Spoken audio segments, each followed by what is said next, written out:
good morning, folks. It's time to talk antiques once again. We got all the fellas here. Everybody looks happy. Yeah, happens every Wednesday at 10 o'clock. That's right, man. Can't beat it. Weeks really flew by, you know. Do you think a week flies by? A week flies by. Yeah. Okay. I believe it does. You know, when I was a kid, though, it seemed like it didn't fly by. I think the older you get, the faster time Yeah, I think seems to you're right. move. There you go. What's fast space? Well, before we get started, we're going to, Ronnie, you're going to talk about Star Trek, and this is the 50th year anniversary of it. Yeah, September the Turns 50 years 22nd, old. 66 is the day the first episode actually aired. And you got some interesting facts about it. But before we do that, you know, Ronnie and I get this Antique Weekly, which is really handy, and I also get the Western Clippings, which is really handy because it keeps you informed about what's going on. I just read this right here. It says there's a new website all about old toys. It gets 26,000 monthly views. 26,000. And it's a new website. Yeah. Yeah. Wait till that thing catches on. And another thing, the D-Day flag. American 48 star flag flown on D-Day on the stern of a boat that led to the first American troops onto Utah Beach, sold at auction for $514,000. Wow. Now, you know, there was other flags flown on other ships on D-Day like that, but that particular one, it belonged to Lieutenant Howard Vander Beek of Cedar Falls, Iowa, and you know, of course, after he kept the flag, and then a couple years after he passed away, I guess the family decided to sell it. But think about that. That was an American flag you're talking about? Yeah, 48 star. People trying to burn When they them down. liberated it, Yeah. they did that. But 540. I wonder how many boats went in on D-Day. Think about that. They had that flag. There's a lot of dollars worth of flags. Laying around You know, out there, they're still out. Clyde Hirschman's like my second daddy, you know, and he was in World War II. He was in the Navy, but he gave me a Zero flag that he took off of a Off a Japanese Zero? well, off of a boat. You know, they had the Rising Sun. Okay, yeah, a boat. Now, there's one more little deal before we get started on Star Trek, and what it is. Once every 3 months, I get this Western Clippings, and it has some interesting things about what old cowboy stars died, and you know, we went through that. Yes, that's always interesting. But also, they have auctions sometimes, and this is a Colt U.S. single-action revolver used by Jock Mahoney in the Range Rider. Now, young people won't know who Jock Mahoney is, or Dick Jones. I remember the name, but I can't remember the character.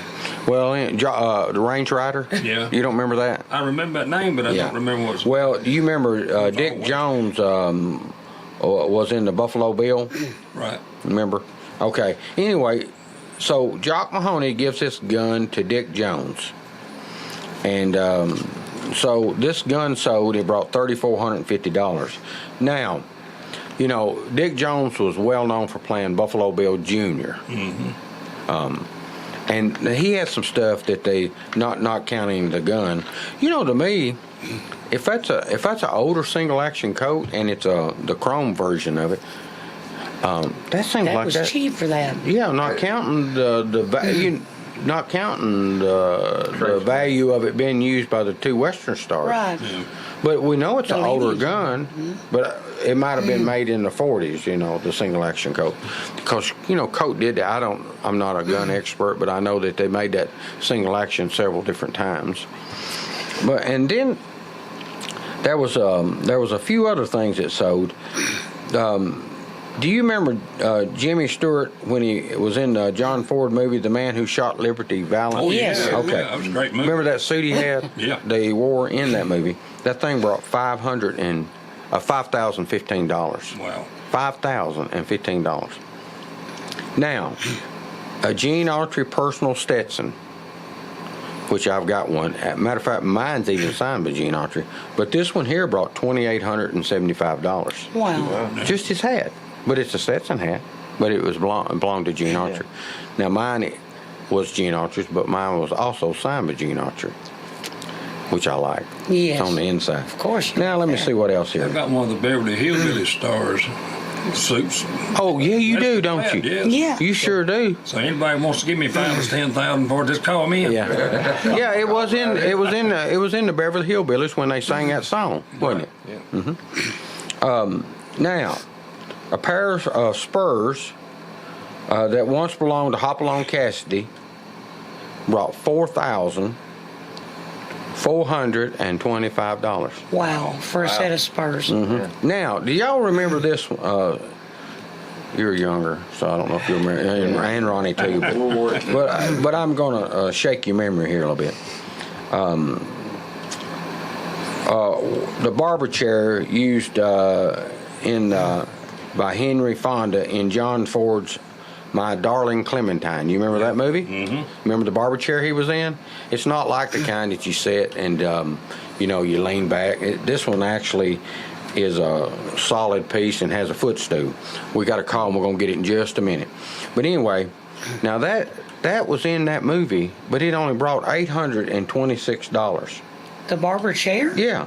Now listen to this. You remember Maverick, Jodie Foster? This is the last thing. Then we'll take her call. Remember the little Derringer she had?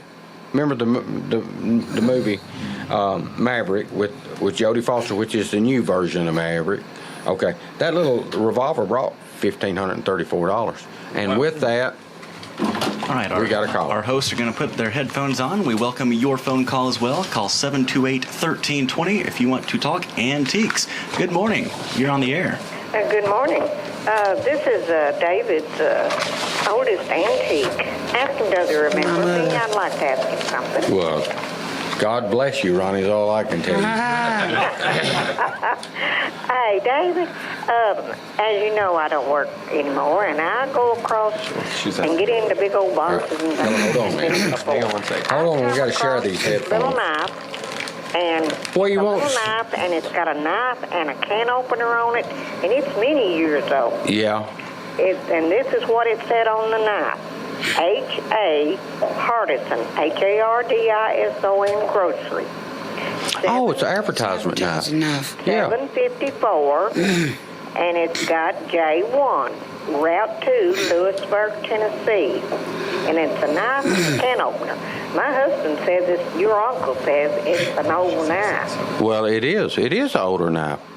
Now, I don't know what the value of it is. Well, I'll tell you what I'll do. I'll put our expert, which is your son, on it, and next time he sees you, he'll give you a price on it, okay? You think maybe he will? Yeah, I think he will. I think he'll do whatever you tell him. You believe so? Well, Yeah. and I also got a I came across a little Coca-Cola. It's, where you play music, the little square-like cassettes. Uh-huh. And it's old. Mm-hmm. I also got 5 Build-A-Bears, and they're old, in good condition, and I have the boxes for 4, and I have the birth certificates and the clothes. Well, didn't you and Ronnie do a little research on that Build-A-Bear? Yes, we did. And what'd you find out? They're worth a little bit of money. In some cases, the clothes were worth more than the bears. Abido. The clothes were just about up there with the bears. Abido. That's amazing. Okay, honey, y'all have a good day. Hey, Your call us- uncle wanted me to ask you about that little knife. All right. Well, call us anytime, okay? All right. We'll look Hey, at the I price might on the just knife. pop up there and see you anytime. Well, pop on up. We got a seat for you. Okay. Have a good day. Yeah, those Build-A-Bears she's got, they're really nice. Some of them look brand new. But, Do they still do that? Do those Build-A-Bears? I really don't. Oh, they do? He I said- don't know if they do or not. I got we went and got one for one of my daughters at Christmas. So yeah, they're definitely still got them. Yeah. But I know. Do you actually build the bear? You actually construct it the way you want it? Pick out what you want, and they stuff it for you, and they stuff it to the amount you want, and they put a heart inside of it and stuff like that. Happy dog. You can customize them to any amount of money that you want to make them fancy and special too. When you say customize, how high dollar bear can you get? I'm sure you could spend $200 on a bear. Really? Real easy. Probably $300 actually. Hey, the heart they stick in there, is it battery operated where you can hear it ticking? Not the free one, but yeah, you can get ones that do a heartbeat. You can add scent to them. You can add all kinds of stuff to them. It's very a la carte. A la carte Build-A-Bear. How do you add scent? How do they do That's that? neat. They've got little things for them. They've got little MP3s where you can record something, or you can have them play things back where you squeeze the ear on the bears and they'll say stuff, so you can have it customized to whatever you want. Stuff. So, yeah. There's some money to be made to them. No kidding. Especially those custom ones. So the last time we were there was a group of these 3 women who I think one of them was getting married, and for part of her bachelorette party, they all went and were making Build-A-Bears. Where do you get those at? The mall at Opry Mills. That's the place I know of.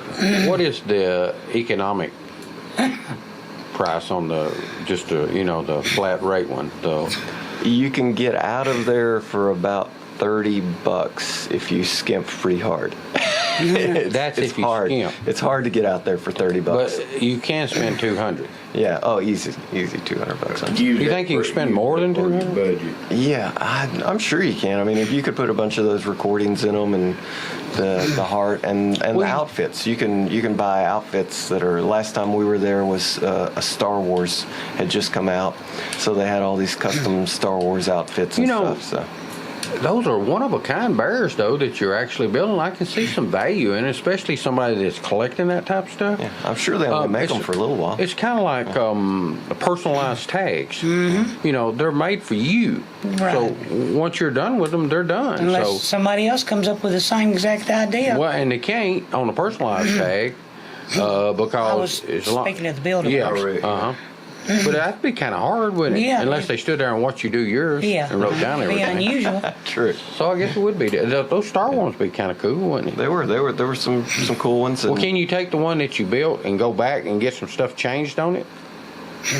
I have no idea.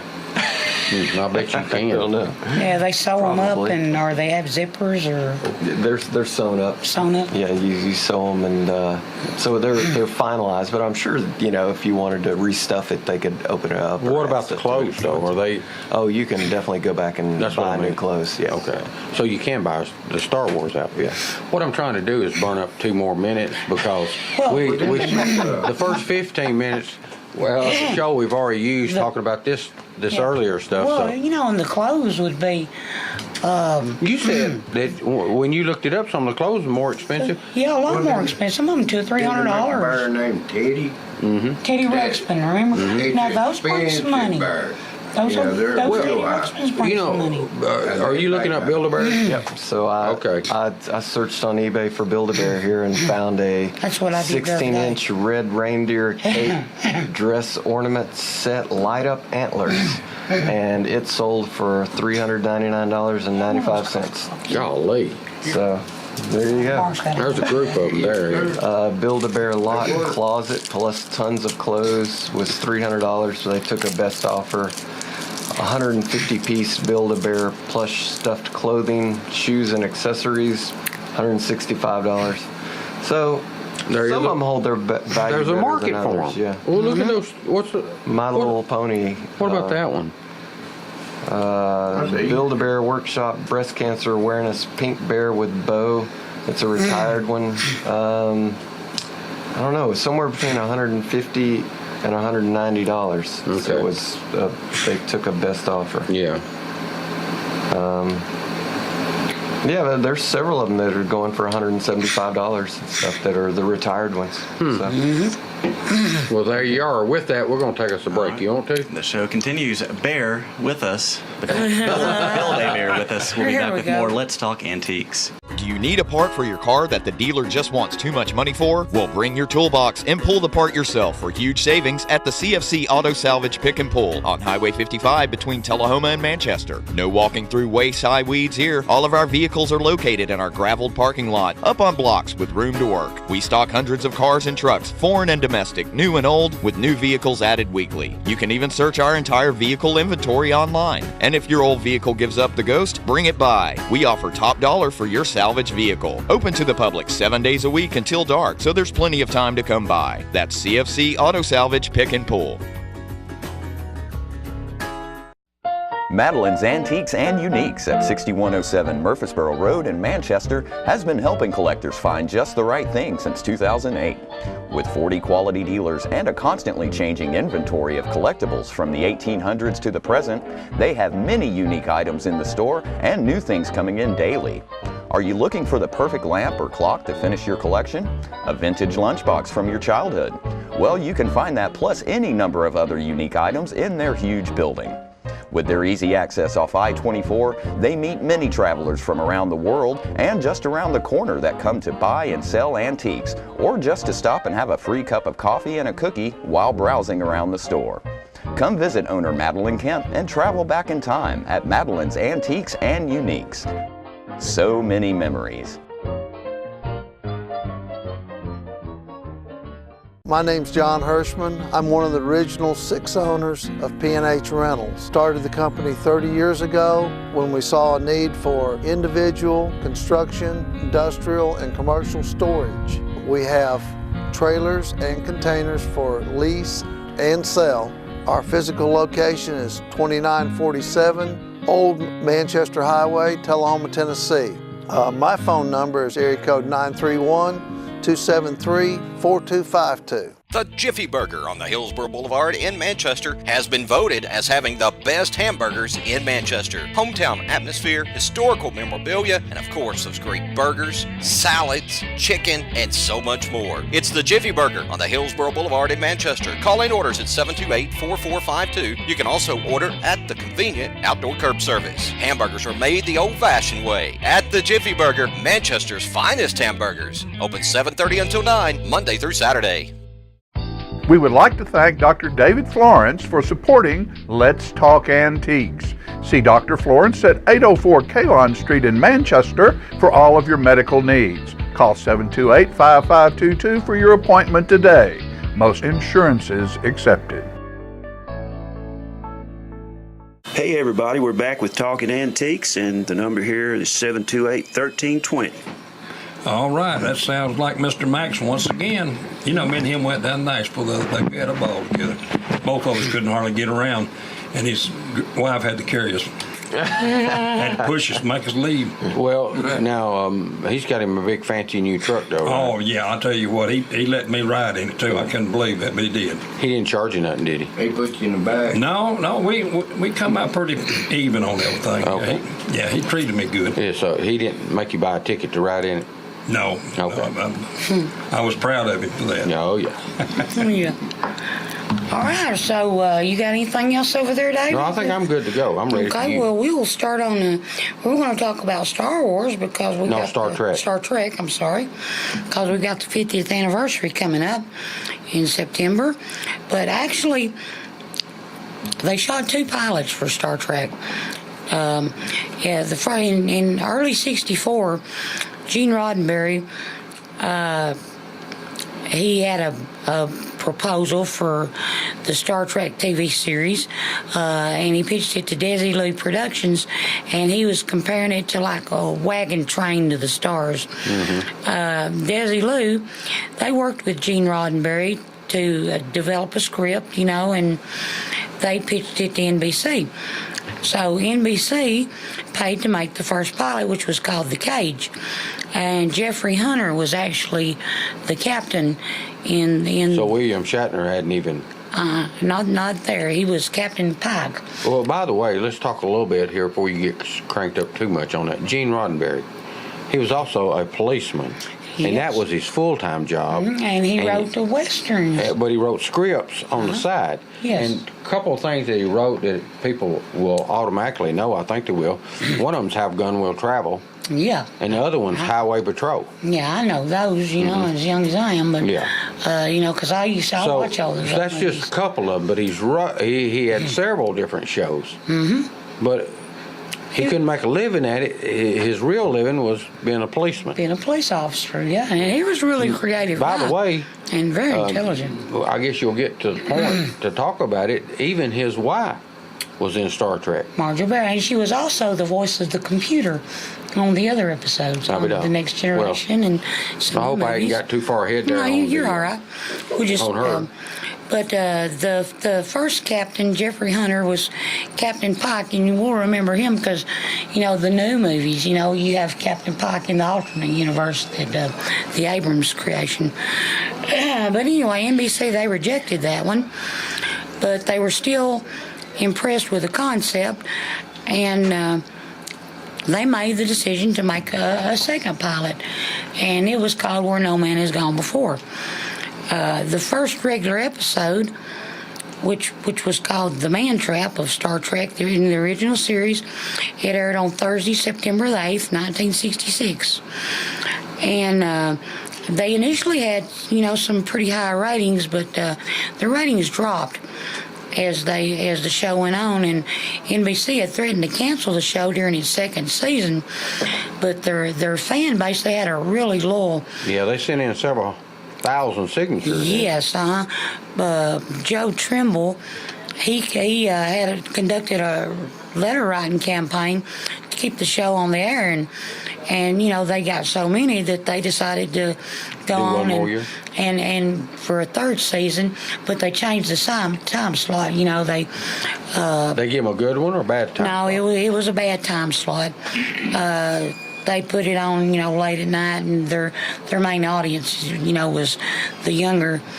Well, they deliberately killed it. Mm-hmm. They deliberately killed it. You was talking earlier, Ronnie, about Wagon Train. That's just one of them that helped influence Star Trek. Oh yeah, he had several. There were several influences.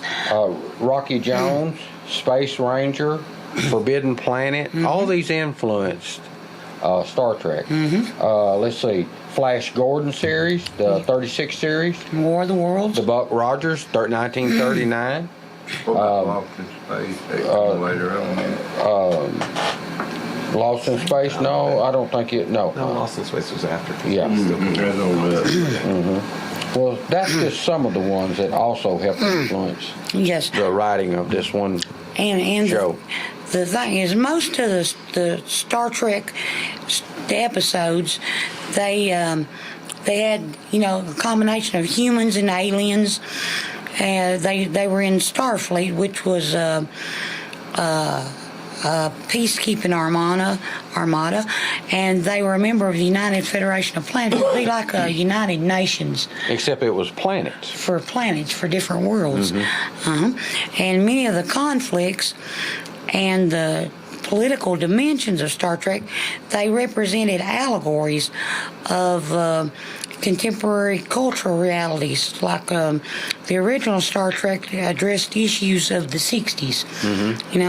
Just like the later spinoff, they represented conflicts of their eras, because there were several spinoffs, and we'll talk about them in a little bit. But the issues of their decades, they depicted in the various series. They were like war and peace, personal loyalty, authoritarianism, imperialism, class warfare, economics, racism, religion, human rights, sexism, and technology. They addressed all those issues.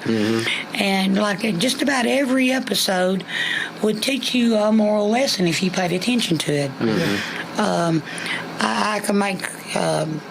That's what made Roy Rogers and Gene Autry and Hopalong Cassidy and all of them. That's what made their show so good, because every one of them taught you a lesson. Yeah, and that's what, people like that. But they were sending messages to the people, about that. But Roddenberry intended the show to have a progressive political agenda and be reflected on the emerging countercultures of the youth movements. He wanted Star Trek to show humanity into what it might become, what it might develop into. You could learn from the lessons of the past, specifically about ending violence, because they did end it, didn't they? Yeah, they ended disease, poverty, violence, hunger, violence, and they had united the planet, and it was through, their actually. when humanity learned that they weren't alone in the universe, when the Vulcans landed. Right. You know, that's kind of what started, because it was set right after the third World War, which was a nuclear war and almost destroyed humanity. But an extreme example is the alien species, the Vulcans. They had a violent past, but they learned to control their emotions. Roddenberry, he also gave Star Trek an anti-war message, and he depicted, like I said, the United Federation of Planets as an ideal, optimistic version of the United Nations. Right. But now him doing that was opposed by the networks because of concerns over marketability. You know, Star Trek had also been accused of inviting racism and imperialism, however, by frequently depicting Starfleet and the Federation trying to impose their values and customs on other planets. But now, later on, they had what they called the Prime Directive, which was they wouldn't interfere in the development of any other society. The first series... But they policed all planets, just like the United Nations policed. Yeah. And they protected them. Right. They protected them from hostile species. Right. You know, just like we have today. Exactly like today. You can see world events unfolding in these shows if you pay attention. The first series is now referred to as the original series. Like I said, it debuted in '66 and it ran for 3 seasons on NBC. In creating Star Trek, Roddenberry was inspired, like you said, by westerns like Wagon Train and the novels of Gulliver's Travels. I won't go into others because you already have. But now there were 4 spin-off television series that were eventually produced out of this. You had Star Trek: The Next Generation. That was about 100 years. It took place about 100 years after the original series would have took place. Then you had Deep Space Nine was the next one. And after that you had Star Trek Voyager. Now a couple of these ran at the same time. And after you had Enterprise, Star Trek Enterprise. I'm not going to go into all that because I've got so much stuff on these. But there was also a themed attraction in Las Vegas that ran for 10 years. There were 2 museums, exhibits and props that travel the world, and they still do, with original props and items from the original shows. They also... We're going to talk about the auctions a little bit later. Yes. Because some of that stuff... It brings some good money. They still do. You're right. As good as Star Wars. Yeah. But they even had their own languages, that was constructed like Klingon. That's an actual language that they developed. Star Trek is noted for influencing on the world outside of science fiction. It's been cited as an inspiration for lots of technological inventions, including the cell phone. The flip phone. You remember Kirk's little communicators? The original flip phone kind of copied that. Tablet computers. They used to always write on the little tablets. It's also noted for its progressive civil rights stances. The original series included one of television's first multiracial casts. Star Trek references can be found throughout pop culture, from movies such as the submarine thriller Crimson Tide to the animated series of South Park. William Shatner said there's a mythological component to pop culture, especially with science fiction, and that's true. You see references to Star Trek in lots of movies, even nowadays. The Big Bang Theory, lots and lots of them. It's in the new Star Wars movie. There's a shot where there's a whole bunch of ships taking off to go fight somewhere, and the Enterprise is one of the ships in there. Wow. And you said that movie just come out, right? Oh, no, in the Star Wars that came out in December. Oh, the Star Wars. The Star Wars. That's neat. I didn't know that. But didn't you say a new Star Trek movie coming out? Yeah, I went and saw the new Star Trek. Hey, Ronnie, we're going to have to take a break. All right. Do you need a part for your car that the dealer just wants too much money for? Well, bring your toolbox and pull the part yourself for huge savings at the CFC Auto Salvage Pick and Pull on Highway 55 between Tullahoma and Manchester. No walking through waist-high weeds here. All of our vehicles are located in our graveled parking lot, up on blocks with room to work. We stock hundreds of cars and trucks, foreign and domestic, new and old, with new vehicles added weekly. You can even search our entire vehicle inventory online. And if your old vehicle gives up the ghost, bring it by. We offer top dollar for your salvage vehicle. Open to the public 7 days a week until dark, so there's plenty of time to come by. That's CFC Auto Salvage Pick and Pull. Madeline's Antiques and Uniques at 6107 Murfreesboro Road in Manchester has been helping collectors find just the right thing since 2008. With 40 quality dealers and a constantly changing inventory of collectibles from the 1800s to the present, they have many unique items in the store and new things coming in daily. Are you looking for the perfect lamp or clock to finish your collection? A vintage lunchbox from your childhood? Well, you can find that plus any number of other unique items in their huge building. With their easy access off I-24, they meet many travelers from around the world and just around the corner that come to buy and sell antiques, or just to stop and have a free cup of coffee and a cookie while browsing around the store. Come visit owner Madeline Kemp and travel back in time at Madeline's Antiques and Uniques. So many memories. My name's John Hirschman. I'm one of the original 6 owners of P&H Rentals. Started the company 30 years ago when we saw a need for individual, construction, industrial, and commercial storage. We have trailers and containers for lease and sell. Our physical location is 2947 Old Manchester Highway, Tullahoma, Tennessee. My phone number is area code 931-273-4252. The Jiffy Burger on the Hillsborough Boulevard in Manchester has been voted as having the best hamburgers in Manchester. Hometown atmosphere, historical memorabilia, and of course those great burgers, salads, chicken, and so much more. It's the Jiffy Burger on the Hillsborough Boulevard in Manchester. Call in orders at 728-4452. You can also order at the convenient outdoor curb service. Hamburgers are made the old-fashioned way at the Jiffy Burger, Manchester's finest hamburgers. Open 7:30 until 9, Monday through Saturday.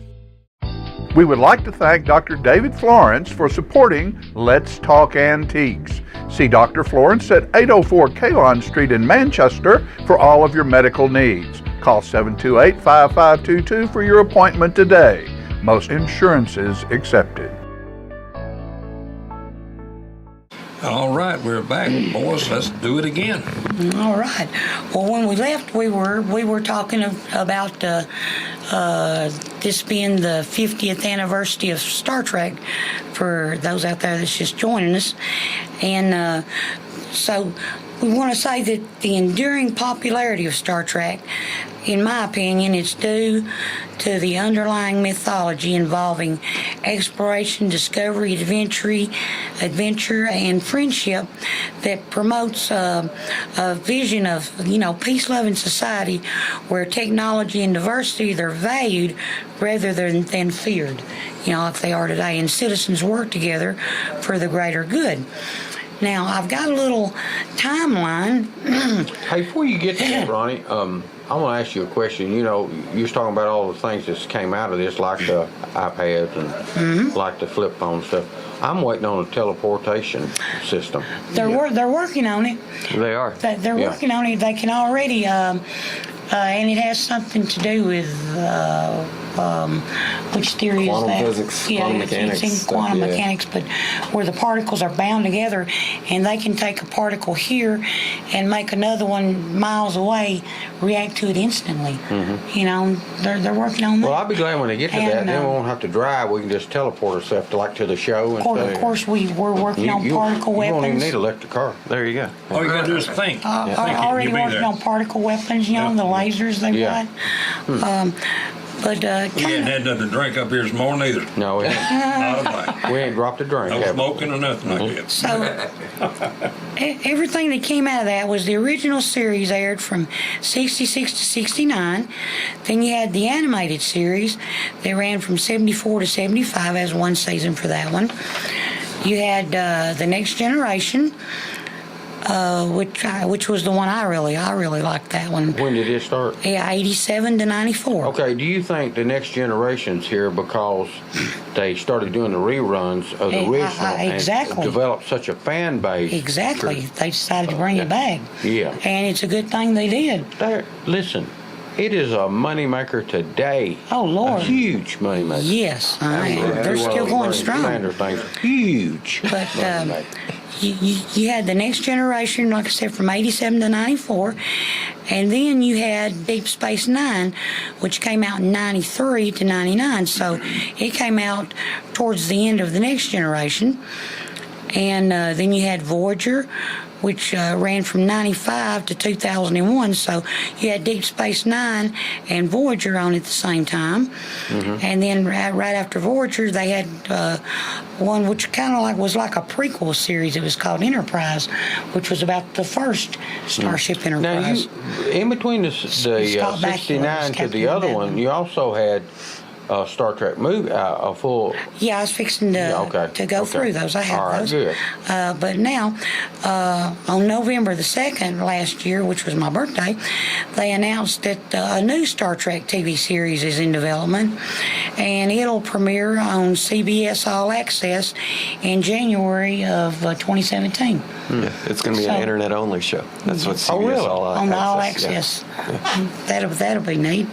But why is that? Why is it going to be internet only? I don't know. Maybe it's because it's about a future thing. So that's. And I'm gonna tell you something. Before long, TV's going to be internet only. Absolutely. It won't be long. Not that many years off. You can watch off. Let's Talk Antiques on the internet. You sure can. There you go. There's anytime you want to. What you're watching on cable right now is just streamed anyway. Okay, the original series spawned 6 movies, and I have all 6 of those. It was Star Trek the Motion Picture in 79. In 82, they done The Wrath of Khan, which is my favorite still out of all of them. The Wrath of Khan is what you said? Mm-hmm. Oh, yeah, that's a good one. Then they had The Search for Spock in 84. In 86, they had the Voyage got Home. Lost? Well, Spock was he died saving the Enterprise in the Wrath of Khan. They shot him out of the ship, and then he landed on a planet, and then they thought he was dead, and he landed on the Genesis planet. Right, I remember that one. Yes, and somebody come back. His dad thought that Kirk had his contra, or his soul, his spirit, whatever you want to call it. So anyway, then they had the Voyage Home, which was when they decided to go back to face their punishment for stealing the Enterprise to go save Spock. But that was 86. Then you had the Final Frontier in 89. And in 91, you had the Undiscovered Country. So those come out of the original series. Okay, was it most of the original characters in all those movies? In all of those, Mm-hmm. Boy, they show some age then from 69 on up to 91. Then. Oh, yeah, and actually, some of the original characters were in The Next Generation. Mm-hmm. Of course, Spock, Vulcans lived to be hundreds of years old. Yeah. He was. By the way, Spock, I noticed before he became on Star Trek, I seen him in several westerns as an Indian. Oh yeah, really? He played lots of Indians. He was he did different characters. And he's probably the only one that I can think of that was in just about all of them. So did William Shatner. He was on like the Twilight Zone, but oh yeah, you're right. Shatner was still there, isn't he? Shatner was in one of the Next Generation spinoffs. But anyway, the Next Generation, they had 4 spinoffs. The first one was called Generations. The second one was First Contact. Then they had Insurrection, and then they had Nemesis. Now Shatner was in Insurrection, and he got killed. Yeah, that's the one he finally got killed in. Was Star Trek? Stay dead? Yeah, he stayed dead. Okay. In Insurrection. Well, actually, he got killed twice in Insurrection. He died in the opening, and then he died later on. How did he do that, Ronnie? Helping Picard save. How did he come back alive to die the second time? He was in this thing called a temporal nexus. Okay. Which was just like an energy ribbon that floated through space. They let them go back and forth in time and have the life they want, And, but anyway, that's that. But he was killed helping Captain Picard save a planet. So that's where he finally died. Then they had Nemesis, and that was the 4 spin-off movies from The Next Generation. And then you've got the reboot series, which is where they're in an alternate dimension. That's how they brought them back, and as young people, so they could get new actors. Time and space. That's the plot they used to be able to keep on with it. Well, let me ask you something. Was Battlestar, was it created because of the Star Trek? Battlestar Galactica? I kind of think it was because of Star Wars. Was it? Okay. Because it was on TV around that, just a little later than right after Star Wars. And the reboot ones we all know is Star Trek Into Darkness, and then the new one that's playing right now, Star Trek Beyond. Is that the one you went to see? Yes. And why don't you give us a you want to give us a little spoiler alert on that one? Yeah. How much time we got? We got 5 minutes, so you got all kind of review Okay, time. I don't need that much time. Well, you can stutter for 5 minutes, can't you? Okay. So they're this movie. They're, gosh, I don't know the exact. It all kind of flows together, but they go out. They get attacked by these tiny little ships, crash, and have to work their way off the planet. The whole idea is that So a bunch of little ships crashed the big one? Yeah, see, they're designed to fight big giant ships, and they were in turn attacked by, I don't know, millions of tiny single person Are they kind of like ships. drones, or is there people? There's pilots They're in kind them. of like kamikazes. Yeah, right, yeah. And exactly like kamikazes. And so the basis of this is that everything is based around the Enterprise, and they lose the Enterprise. So they're... You mean they crashed? Like the ship's destroyed. So they have to get off this planet and find everybody and get How'd you get together. off the planet? I can't give away the Oh, you ending. can't do that? Come on. Okay, now you've seen this in Tullahoma, though, right? Yeah. Okay. Well, tell us a little bit more about it. Surely, you, without giving away. I can't do much more than that without giving it away. But it's action packed. It's a great movie, and I enjoyed it. One question. How many stars you rate it? How many? Is it a stars 4-star rating? Yeah, I think it's the best new movie the new Star Trek movies. I really enjoyed it. Well, let me ask you this. Okay. Does the Enterprise fly again? Not in this movie. Okay. No, okay. Well, they lost a couple of them in the Next Generation movies. So they're always rebuilding new. Always building a bigger and better Enterprise. Building a bigger, better Enterprise. Yeah. Yeah. You know, It sounds like it might be like a rock concert. You need to smoke a little grass before you go. That way you enjoy it. well, you gotta kind of know the characters and what's going on. But one little bit of trivia here, real quick, was that You don't by have to be real quick. You got 3 or 4 minutes. by 1986, now just off of product licenses that were based on the Star Trek franchise. Leonard Nimoy had earned more than $500,000 from his royalties by 1986. That's big money back that was then. before they got into real mass making the big money. Now he passed away, right? Yeah, Leonard Nimoy. Yeah, we lost Leonard Nimoy. And the product, they had novels and comic books and video games, action figures. Well, you matter of fact, you gave me a book. Now there was 2 books written. One, tell them about that because we got a few minutes. One was I Am Not Spock, which was the first one. Yeah. Now when did he write that one? I'm not sure exactly the date, but it was on up after the series had gone off, and he didn't want to be stereotyped.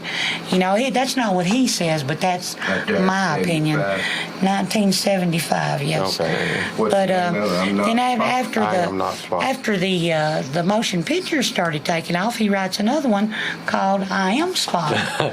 He decides he's Spock, Yeah. He And embraces the. it's basically character. his thoughts and dialogues and stories about the show. It's really a lot of interesting stuff in the book. 1995 is when he wrote that one. Yeah, that was 20 after years the later. movies were going real good. But I've read most of I Am Spock, and I've been looking for I Am Not Spock. I hadn't found a copy of it Okay, yet. I Am Spock. Is it a good book? What I've read about half of it. I just read a little here and there. But yes, it's interesting if you're a Star Trek fan. Does he talk about lots of behind the scenes stories? Yeah. One where he was riding a bicycle, in particular, around the studio when they were filming, and Bill Shatner would hide his bicycle, or he'd hang it up in the lofts in the rafters of the buildings. You know, he locked it up in a trailer one time. Okay, with that, we're going to take one more break. Or if you got something, I'd say the cheapest I Am Not Spock on eBay is $40.28 for a buy it now. Yeah, I've just run up on them. Yeah. You picked yours up at Goodwill, didn't you? One of them, and another one at a yard sale. I gave you one of them because I had two. Let's Talk Antiques continues next. Stay tuned to The Link and Thunder Radio. Do you need a part for your car that the dealer just wants too much money for? Well, bring your toolbox and pull the part yourself for huge savings at the CFC Auto Salvage Pick and Pull on Highway 55 between Tullahoma and Manchester. No walking through waist-high weeds here. All of our vehicles are located in our graveled parking lot, up on blocks with room to work. We stock hundreds of cars and trucks, foreign and domestic, new and old, with new vehicles added weekly. You can even search our entire vehicle inventory online. And if your old vehicle gives up the ghost, bring it by. We offer top dollar for your salvage vehicle. Open to the public 7 days a week until dark, so there's plenty of time to come by. That's CFC Auto Salvage Pick and Pull. Madeline's Antiques and Uniques at 6107 Murfreesboro Road in Manchester has been helping collectors find just the right thing since 2008. With 40 quality dealers and a constantly changing inventory of collectibles from the 1800s to the present, they have many unique items in the store and new things coming in daily. Are you looking for the perfect lamp or clock to finish your collection? A vintage lunchbox from your childhood? Well, you can find that plus any number of other unique items in their huge building. With their easy access off I-24, they meet many travelers from around the world and just around the corner that come to buy and sell antiques, or just to stop and have a free cup of coffee and a cookie while browsing around the store. Come visit owner Madeline Kemp and travel back in time at Madeline's Antiques and Uniques. So many memories. My name's John Hirschman. I'm one of the original 6 owners of P&H Rentals. Started the company 30 years ago when we saw a need for individual, construction, industrial, and commercial storage. We have trailers and containers for lease and sell. Our physical location is 2947 Old Manchester Highway, Tullahoma, Tennessee. My phone number is area code 931-273-4252. The Jiffy Burger on the Hillsborough Boulevard in Manchester has been voted as having the best hamburgers in Manchester. Hometown atmosphere, historical memorabilia, and of course those great burgers, salads, chicken, and so much more. It's the Jiffy Burger on the Hillsborough Boulevard in Manchester. Call in orders at 728-4452. You can also order at the convenient outdoor curb service. Hamburgers are made the old-fashioned way at the Jiffy Burger, Manchester's finest hamburgers. Open 7:30 until 9, Monday through Saturday. We would like to thank Dr. David Florence for supporting Let's Talk Antiques. See Dr. Florence at 804 Keylon St in Manchester for all of your medical needs. Call 728-5522 for your appointment today. Most insurances accepted. All right, folks, we got a few more minutes here. Let's get it done. All right, I'm just going to hit on a few more little things and some trivia, and then Philip's going to give us some auction prices that you won't believe on some of this stuff. But now, there's been lots of parodies. You know, of course, Saturday Night Live jumps on every bandwagon, but some early... Imagine that. Yeah, early TV comedy sketch parodies of Star Trek.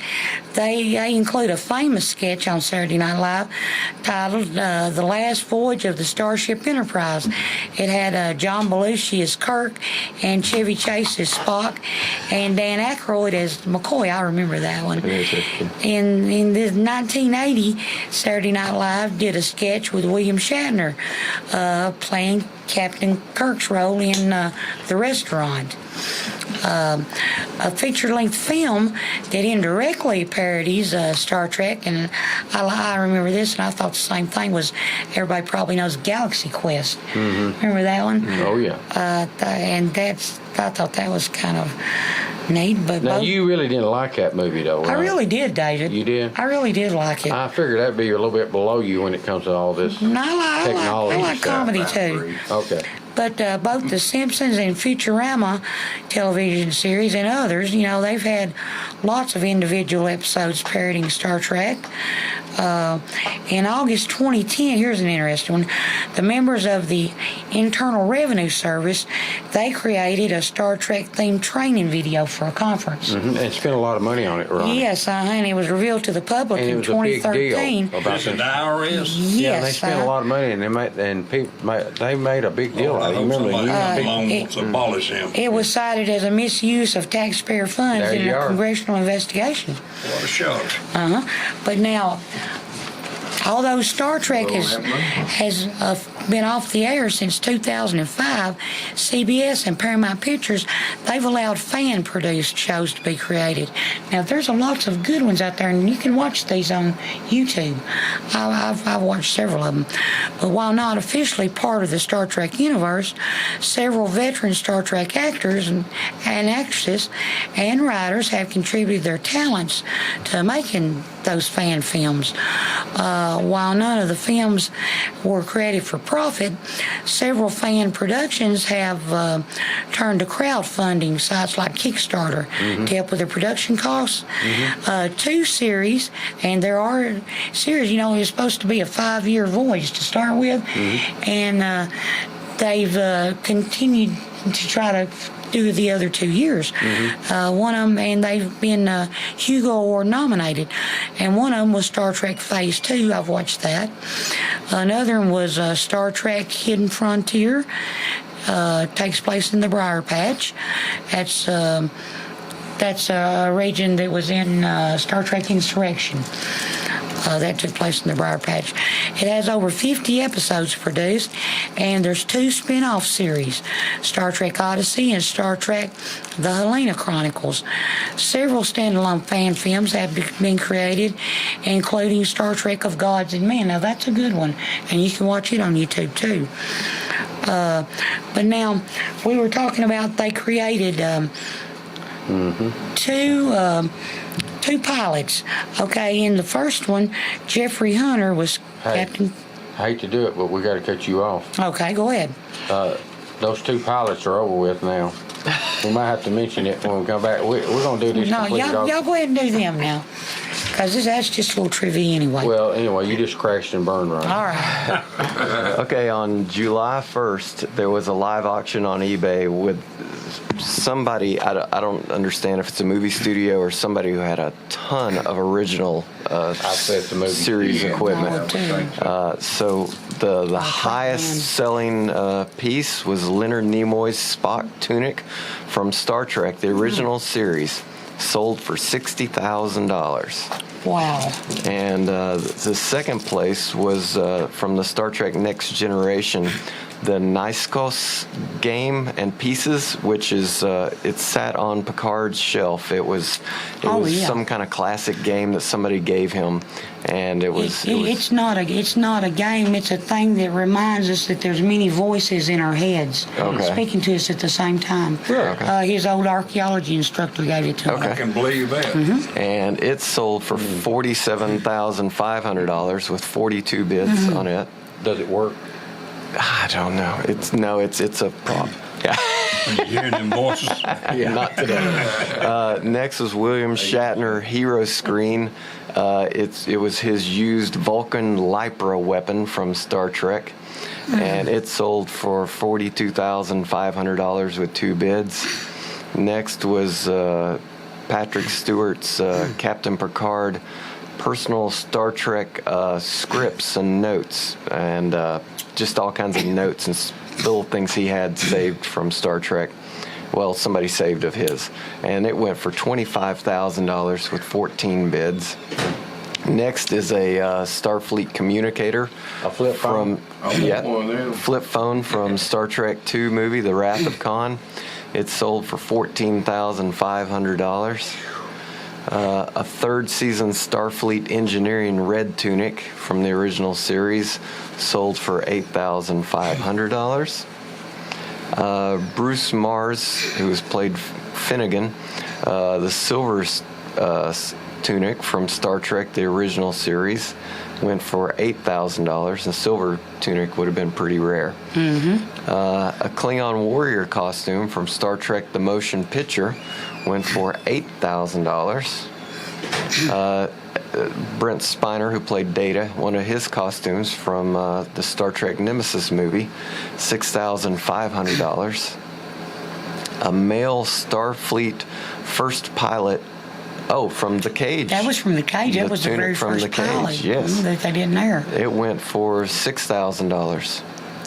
A female Starfleet Command Division uniform from Star Trek, the original series, $6,000.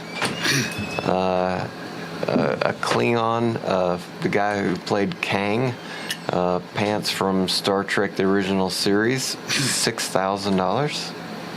Lee Merriweather's La Sierra costume from Star Trek, the original series, $6,000.